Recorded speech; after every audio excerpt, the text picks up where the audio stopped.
먼저 이런 훌륭한 기회를 주신 덴티스 관계자분들께 깊은 감사를 드립니다. 오늘 주제가 이제 전반적인 합병증의 흐름에 대한 얘기를 하려고 합니다. 사실은 이 합병증이라고 하는 것은 너무나 많은 분류가 존재하고 있고요. 물론 수술 파트에 관계된 것, 그리고 이제 보철 파트에 관계된 것들이 존재할 것입니다. 너무나 많은 내용이 있지만 시간 관계상 아마도 교수님들과 연자분들께서 이것을 잘 정리하고 있을 거라고 생각이 들고요. 그리고 여러분들이 가장 관심 있어 하는 것이 이제 중간에 있는 페루 임플란트 질환이랄 거라고 생각이 듭니다. 물론 상악동에도 굉장히 많은 합병증들이 존재하고 있죠. 그래서 이것이 아마 전체의 합병증의 흐름이라고 저는 생각을 하고 있고요. 오늘은 아마 여러 교수님들과 원장님들께서 술 중에 일어나는 병발증, 그리고 술 후에 일어날 수 있는 병발증, 그리고 GBR의 실패에 관한 여러 가지 담론들을 아마 말씀하실 거라고 생각이 들고요. 그 다음에 시간이 된다면 상악동에 관계된 일부의 부분과 브론즈와 무론즈 같은 어떤 전신적인 질환과 관계된 것들을 아마 다듬어 주실 거라고 생각이 듭니다. 당연히 페리 임플란트 질환에 관한 것들이 논의가 될 것이고요. 물론 저도 저 나름대로의 어떤 패스웨이를 갖고 있는데 이러한 패스웨이들이 과연 다른 분들이 어떻게 되는지를 저도 다시 한번 꼭 지켜보고 싶고요. 제 강의가 끝난 다음에 저도 다시 참석해서 강의를 다 들어볼 생각입니다. 그리고 이제 보철에 대한 문제도 굉장히 많은 것들이 존재하고 있고요. 아주 많은 내용들이 토의가 될 거라고 생각이 듭니다. 사실은 우리는 합병증을 피할 수가 없죠. 합병증은 반드시 만날 수밖에 없는 것이고요. 여러분들은 합병증을 만나야지만 우리가 이제 각성을 하게 되죠. 그리고 이 각성을 해야지만 우리가 어떤 깨달음을 얻고 구원을 받게 되는 것이고, 그래야지만 우리가 이제 해탈의 경지로 갈 수 있는 거죠. 미래를 더 잘 알려면 과거의 어떤 한 부분을 자꾸 우리가 파고 들어가야 되는 것이 우리 인생의 속성인데, 합병증이 바로 그러한 것입니다. 그래서 합병증이라고 하는 건 사실 우리 의사들만의 잘못이 아니고 환자의 문제, 의사의 문제, 그리고 임플란트를 생산하는 그 회사의 어떤 문제가 복합되었을 때 나타나는 것이라고 생각이 들고요. 환자의 문제는 당연히 뼈에 관한 문제일 것입니다. 전신적인 질환도 있을 수 있고 환자의 협조도도 관계가 될 것이고요. 의사의 문제는 그 의사가 행하고 있는 술식과 술기들이 어떠한 레벨에 있는지가 굉장히 중요할 것이고요. 이러한 것들은 우리가 늘 이러한 장을 통해서 공부를 해 나가야 될 거라고 생각이 듭니다. 역시 회사도 거기에 맞는 꾸준한 퀄리티를 컨트롤할 수 있는 계속적인 지속적인 노력을 해야 될 것이고, 이 세 가지 문제에서 어떤 한 가지가 문제가 생겨도 우리는 합병증을 만나게 되죠. 사실 우리 의사들은 더 많은 문제들을 만나고 있습니다. 술도 매일 먹어야 되고요. 배우자의 문제, 자식의 문제, 이런 것들도 합병증에 약간의 영향을 미친다고 할 수 있지만, 주로 우리가 만나는 합병증은 결국은 세 가지 요소에 기인한다고 볼 수가 있겠습니다. 1844년도에 태어났던 니체가 한 말인데요. 실패는 반드시 만날 수밖에 없고 그 실패가 우리를 죽이지 못한다면 우리에게 굉장히 큰 도움이 될 거라는 얘기죠. 어쨌든 우리는 합병증을 반드시 만날 수밖에 없는 것이고요. 우리가 초등학교 때 4층 연산을 배우는 이유는 중학교 때 급수와 무한급수를 배우기 위함이죠. 그리고 급수와 무한급수를 배우기 위함은 결국은 미분을 하기 위해서고요. 미분을 하는 이유는 우리가 결국 적분을 하기 위해서죠. 사실은 4층 연산을 배우는 이유는 우리가 적분을 하기 위해서일 겁니다. 그래서 서양에서도 많은 어떤 본질에 관한 것들이 나오고 있고요. 동양에서도 역시 그러한 것들이 나오고 있죠. 도라고 하는 것들, 불교에서 말하는 무아라고 하는 것들, 그리고 노장사상에 있는 우리가 끊임없이 물이 가장 중요하다고 하는 이러한 여러 가지 개념들은 결국은 합병증을 이해해야지만 우리가 도달할 수 있는 경지라고 생각이 듭니다. 저는 합병증을 이해하는데 가장 중요한 요소는 시간별 흐름이라고 생각을 하고 있고요. 우리가 수술할 때 만나는 여러 가지 합병증들이 생길 수 있을 겁니다. 그리고 실밥을 풀릴 때 만나는 합병증들이 생길 수 있을 겁니다. 이런 것들을 순차적으로 시간별로 정리를 해야지만 전체의 합병증의 흐름을 우리가 볼 수가 있는 것이죠. 수술하고 나면 4주째 꼭 한번 체크를 해야 되죠. 왜냐하면 이때 옅은 조기 감염이 생길 수 있기 때문이고요. 그리고 우리는 2차 수술이라는 과정을 겪게 됩니다. 2차 수술이라는 과정은 결국은 플랩을 약간은 열 수도 있는 것이기 때문에 이때 만나는 또 다른 문제점들이 생길 수 있죠. 그 다음에 우리는 이제 보철물을 장착하게 됩니다. 이 보철물을 장착할 때 또 하나 또 체크해야 될 문제들이 생기게 되고요. 여러분들이 만약에 시멘트를 이용한 보철물을 장착했다면 다시 한번 한 달 후에 체크를 해야 되죠. 그리고 6개월 있다 체크를 하고 3년까지 체크를 해야 됩니다. 이 전체의 흐름을 우리가 이해하고 있어야지만 언제 무슨 합병증을 만날 수 있는지를 알게 될 것이고, 그리고 이때 우리가 어떠한 자세를 가지고 여기에 접근해야 하는지를 우리가 아마 알 수 있을 거고요. 이러한 합병증의 흐름을 여러분들이 오늘 머릿속에 넣고 있다가 이제 앞으로 나오는 많은 강연들에서 질문을 많이 하시고 많은 것들을 얻어 가셨으면 좋겠습니다. 간단히 말씀드리면 보철물이 들어가기 전 단계에서의 합병증과 보철물이 들어간 이후의 합병증으로 나눌 수가 있을 것입니다. 수술할 때 만나는 합병증은 결국은 술중의 합병증이죠. 피가 날 수도 있고 신경을 건드릴 수도 있고 초기 고정이 실패할 수도 있겠습니다. 여러 가지 문제점들을 야기할 수 있기 때문이죠. 실밥을 풀을 때 여러분들은 또 한 번의 합병증을 만나게 되죠. 당연히 운두가 벌어졌을 수도 있고 여러분이 이식했던 차폐막기 움직일 수도 있고 뼈가루가 좀 튀어나올 수도 있죠. 아직 2단계는 실패는 아닙니다. 그리고 4주가 되면 여러분들은 이제 인펙션이라고 하는 걸 만나게 됩니다. GBR이 인펙션 됐든 히팅 네크로시스가 됐든 어쨌든 여러 가지 인펙션, GBR을 했던 안 했던 간에 이러한 흐름을 우리가 만나게 되는 것이죠. 2차 수술을 하게 되면 늘 뼈가 안전하게 있는 건 아니죠. 왜냐하면 여러 가지 이유에서 마지알물이 조금 녹았을 수도 있고요. 통증이 없는 경우라면 임플란트가 그냥 빠지는 경우도 경험하셨을 겁니다. 어쨌든 이러한 것들은 우리가 2차 수술할 때 만날 수 있는 것들이죠. 결국은 지금 우리가 크라운이 들어가기 전 단계에서 여러 가지 문제점들이 나타날 수 있는데 이런 것들을 제가 통칭해서 그냥 저희는 오세오 인테그레이션 페일리어라고 우리가 명명할 수 있을 것입니다. 그 다음에 이제 보철물이 장착되는 거죠. 우리는 보철물을 장착할 때 당연히 제일 먼저 컨택 포인트를 볼 것이고요. 마진의 어댑테이션을 볼 것이고 교합을 볼 겁니다. 이러한 것들이 정밀하게 이루어지지 않으면 그 다음에 계속적인 문제들이 나타날 수 있죠. 그리고 이러한 문제들은 결국은 기계적인 문제로 또 야기가 될 것이고요. 그래서 이러한 것들을 3년까지 계속적으로 우리는 팔로우업을 해 나가야 되죠. 이러한 것은 우리의 의무사항입니다. 임플란트를 치료하는 한 우리가 늘 행해야 되는 사항이죠. 많은 합병증들이 존재할 수밖에 없고 우리는 이것을 만나야지만 좀 더 정밀한 수술이 되고 정밀한 보철이 될 것입니다. 그래서 3년이 보통 지나고 나면 이제 기능적으로 안정화가 됐다고 보통 말씀을 할 수 있고요. 3년까지 문제가 없어야 그 임플란트가 10년을 가는 거고요. 10년째 문제가 없어야 20년을 가는 거죠. 어쨌든 우리의 의무는 이 기간 동안 병발증들을 정확히 체크를 해내야 될 것입니다. 제가 오늘 이 질문을 여러분들 머릿속에 꼭 놓고 계셨으면 좋겠고요. 아직 제가 답을 드리지는 않을 겁니다. 여러분들이 환자를 팔로우업 하다가 임플란트 주위에 뼈가 녹고 있는 걸 발견했다면 제일 먼저 해야 할 것이 무엇입니까? 라는 이 질문을 머릿속에 꼭 넣고 계시기 바랍니다. What should you do first? 그죠? 여러분이 제일 먼저 뭘 해야 될까요? 이 질문에 대한 해답은 오늘 계속적으로 이어지는 이 합병증의 흐름의 강의를 들으면서 반드시 다시 한번 되뇌이시길 바라고 마지막 클로징 단계에서 다시 한번 다듬어 보도록 하겠습니다. 여러분들은 합병증을 만났을 때 제일 먼저 무엇을 해야 됩니까? 이 질문을 꼭 기억하셔야 되고 저도 어느 날 문득 어떤 깨달음 하나를 얻었어요. 페리 임플란트 디지즈라고 하는 것은 우리가 알고 있는 연조직에 국한된 거, 경조직에 국한된 게 있었죠. 그리고 막연히 저도 연조직에 국한된 염증이 경조직으로 퍼질 것이라는 막연한 생각을 갖고 있었는데 이것이 아니라는 결론에 도달했어요.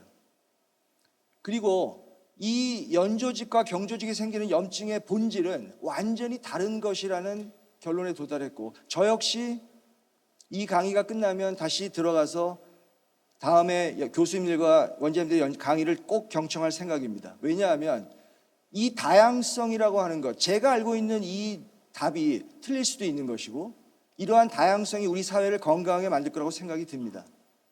여러분들은 합병증을 만나면 여러 가지를 시도하게 될 거예요. 제가 시도하고 있는 것들입니다. 스케일링과 루트 플래닝을 하게 될 것이고요. 임플란토플라스티라고 하는 표면을 갈아내는 술식을 적용할 수 있을 것이고, 인브레이즈를 넓힐 수도 있고, 보철물을 뺄 수도 있죠. 다시 한번 리쥐비아를 할 수도 있을 것이고요.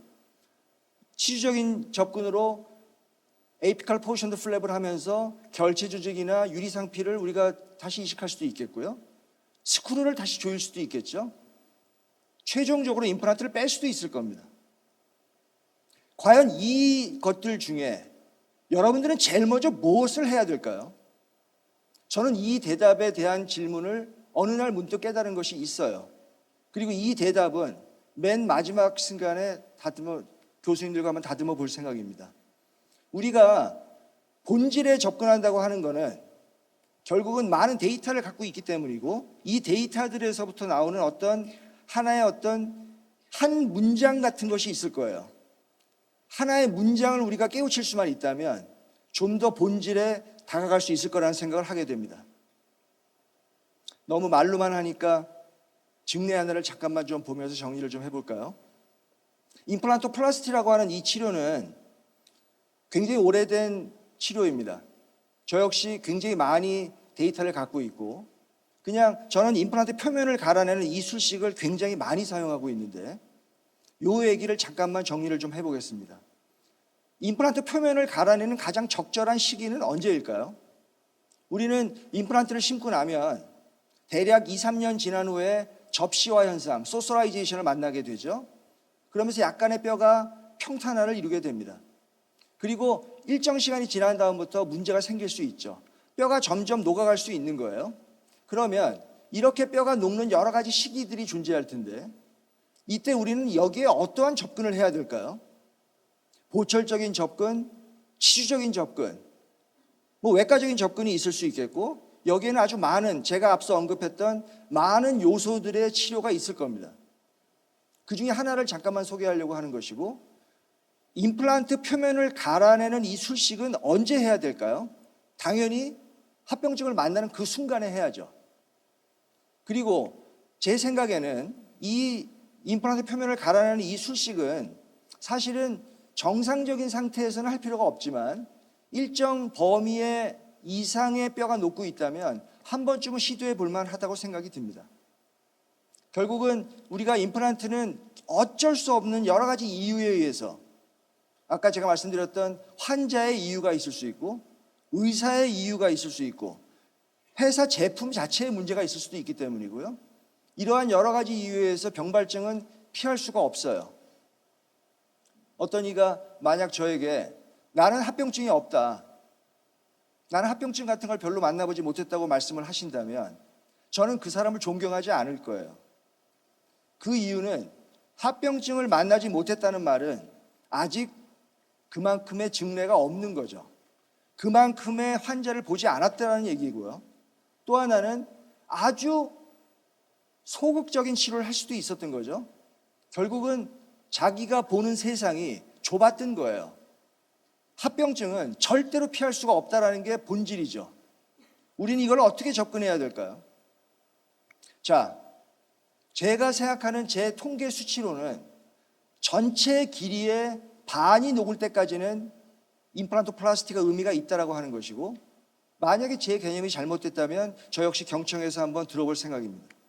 어쨌든 전체 길이의 50% 이상이 녹아있는 상황이라면 제거를 우리가 고려할 수도 있겠지만, 저는 75%가 녹아도 아직도 잘 쓰고 있는 임플란트들이 많이 있거든요. 그렇다면 이것을 어떻게 설명해야 될까요? 제가 아까 페리임플란트 뮤코사이티스와 페리임플란타이티스는 완전히 다른 것이라고 말씀을 드렸죠. 연조직과 경조직에 국한된 것이 아니고 본질 자체가 다른 거예요. 이것은 저의 소박한 결론이긴 하지만, 어떤 임플란트는 50%만 녹아도 기능을 할 수가 없고요. 어떤 임플란트는 75%가 녹아도 기능을 잘 하고 있단 말이죠. 우리가 공부를 하는 이유는 설명을 하기 위해서입니다. 동료에게 설명을 해야 되고 환자한테 설명을 해야죠. 마지막으로는 우리 자신에게 설명을 해야 돼요. 제가 저를 납득시키지 못한다면 이것은 설명의 본질에 위배되는 거예요. 내가 왜 이러한 치료를 하고 있는지를 제 자신을 납득시켜야 되는 거죠. 70%, 80%가 녹았다면 인접치아로 염증이 퍼질 수 있을 겁니다. 그렇다면 이제 우리는 임플란트를 뺄 수도 있는 거죠. 임플란트 빼는 시기를 가능한 한 늦추는 것도 중요한 의미가 있기 때문이고, 임플란트 시작점을 늦춘다는 말과 임플란트를 제거하는 시기를 늦춘다는 것은 굉장히 중요한 의미가 사실은 있습니다. 제가 2006년도에 임플란트 하나를 심었습니다. 지금 3유닛 브릿지를 해서 잘 마무리해 놨고요. 지금 이 부위에 앞에 있는 임플란트가 3년이 지나고 왔는데 뼈가 녹고 있어요. 자, 다시 한번 제가 처음의 질문으로 돌아가겠습니다. 여러분들은 제일 먼저 무엇을 해야 됩니까? 이 질문을 꼭 오늘 하루 종일 머릿속에 넣고 계셔야 합니다. 저는 이제 제 나름대로의 길이 있어요. 그리고 이 길이 아직 확신을 하지 못하고 있지만, 자, 어쨌든 이러한 상태가 됐다면 쟤는 제일 먼저 하는 작업이 있을 겁니다. 그 다음에 제가 하는 일은 임플란트 표면을 갈아낼 거예요. 플랩을 열고 임플란트 표면을 갈아냅니다. 지금 뼈가 반 정도 녹아 있지만 안정성에는 전혀 문제가 없기 때문이에요. 여러분들이 임플란트 주위염을 만나면 아마도 3가지 정도의 접근이 있을 겁니다. 첫 번째는 다시 한번 뼈 이식을 해보는 것. 두 번째는 표면을 갈아내는 것. 세 번째는 임플란트를 빼는 거예요. 이 3가지 외에는 큰 본질이 사실은 없죠. 다시 한번 뭐를 만들든가 만들지 않고 갈아내든가 아니면 빼든가의 문제일 겁니다. 어쨌든 제가 이때는 이 임플란트를 빼지 않을 겁니다. 몇 가지의 기준점이 존재합니다. 당연히 리버스 토크를 돌렸을 때 통증이 없어야 되고, ISQ 밸류는 최소한 60 정도는 나와야 됩니다. 어쨌든 지금 이 2가지 상황을 만족하기 때문에 통증이 없죠. 자, 제가 표면을 갈아낼 것이고요. 그 다음에 그냥 코로날로 당겨서 봉합을 할 것입니다. 어떠한 뼈 이식도 하지 않을 거예요. 당연히 코로날로 당겼던 이 연조직은 점점점 내려오면서 어느 시점에서 아마 멈추게 될 겁니다. 자, 제가 6년째 다시 한번 체크를 했는데요. 6년 동안 단 한 번도 염증이 생긴 적은 없습니다. 그리고 제가 이때 보철물을 조금 교체를 한 적이 있고요. 자, 2009년도에 제가 이 염증을 만났고 지금 13년이 흘렀어요. 13년이 흘렀는데 이 임플란트는 그 뒤로 단 한 번도 염증이 생긴 적이 없어요. 우리는 어떠한 개념을 가지고 합병증에 접근을 해야 될까요? 아주 많은 것들이 논의가 필요합니다. 아까 제가 처음 슬라이드에서 보여드렸듯이 합병증이란 건 너무나 방대한 양이 갖고 있죠. 오늘 우리는 그 중에서 가장 개업가 또는 가장 필요한 것들을 조금 축약해서 접근을 해보려고 합니다. 이 임플란트는 실패라고 얘기할 수가 없죠. 지금 아무것도 넣지 않았지만 어쨌든 잘 유지가 되고 있는 것을 볼 수가 있습니다. 다시 처음으로 돌아가겠습니다. 시간의 흐름에 따른 합병증의 이해가 매우 중요하다고 말씀을 드렸고, 다시 한번 제가 질문하겠습니다. 우리 인간은 약간의 한계성을 갖고 있어요. 내가 한 치료와 남이 한 치료가 좀 다르죠. 합병증을 바라보는 자세도 좀 다를 겁니다. 내가 했던 치료가 만들어낸 합병증과 다른 사람이 했던 치료가 만든 합병증은 다를 거예요. 이것은 우리가 인간이기 때문에 가질 수밖에 없는 한계성입니다. 제가 이 슬라이드를 지금 맨 마지막 슬라이드로 넣은 이유는 우리는 어떠한 합병증을 만나면 어떠한 접근을 하게 될 겁니다. 그것이 부분적이 됐든 소극적이 됐든 다른 이가 한 치료라면 좀 더 근본적으로 하건 적극적으로 하건 아마도 내가 했던 치료가 만들어낸 합병증과 다른 이가 만드는 합병증은 좀 다를 거예요. 근데 이것이 결국은 같아지는 시점이 와야 된다는 것이죠. 그래야지만 우리가 과학하는 자세니까요. 우리가 과학을 한다는 건 결국은 객관적으로 반복적인 것이 가능해지는 것이고 이 치료를 하는 제가 저를 납득시켜야 되는 것이죠. 제가 만들어낸 합병증과 남이 만들어낸 합병증이 동일한 대상으로 저에게 다가와야 되는 것이고, 이렇게 됐을 때 우리가 의미를 가질 거라고 생각이 듭니다. 제가 강의를 마치기 전에 마지막 다시 질문입니다.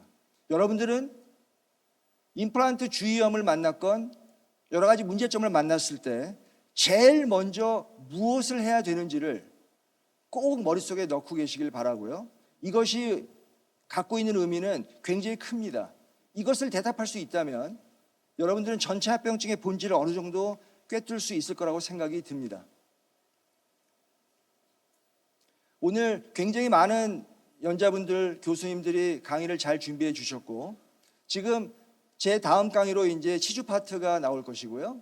그 다음에 보철, 그 다음에 디지털, 그 다음에 라이브 수술, 아까 서두에서 우리 권국록 교수님께서 말씀해 주셨던 이러한 여러 가지 흐름에 의해서 아마 합병증이 진행이 될 것이고요. 이러한 전체적인 개념을 가지고 오늘 강의를 좀 잘 즐겨주셨으면 좋겠습니다. 감사합니다.